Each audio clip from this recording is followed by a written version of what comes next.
আসসালামু আলাইকুম। এসইও টিউটোরিয়ালে আমি আরিফ আহমদ আপনাদের সবাইকে জানাচ্ছি সালাম ও শুভেচ্ছা। এই লেসনে আমরা দেখব আমাদের ওয়েবসাইটকে কিভাবে গুগলে ইন্ডেক্স করাতে হয়। তো এজন্য আমরা আমাদের ওয়েবসাইটের অ্যাড্রেস বারে google.com/add_url এই ইউআরএলটি আমাদের অ্যাড্রেস বারে লিখে এন্টার করব। এন্টার প্রেস করার মাধ্যমে আমাদের সামনে এই ইন্টারফেসটি আসবে। তো এখানে আমাদের যে কাজটি করতে হবে তা হলো এখানে যে ওয়েবসাইটটি আমরা সাবমিট করাতে চাচ্ছি সেই ইউআরএলটি আমরা এখানে লিখে দিব। লিখে দেওয়ার পর এখানে জাস্ট আমাদের ক্যাপচাগুলো এন্ট্রি করতে হবে। আমরা ক্যাপচাগুলো লিখে দিচ্ছি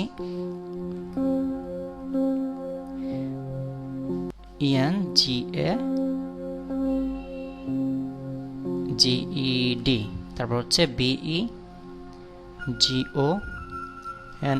লক্ষ্য করুন এই ক্যাপচা কোডটি অবশ্যই আপনাকে সাবধানতার সহিত এন্ট্রি করতে হবে, তা না হলে 2-3 বার করতে হতে পারে।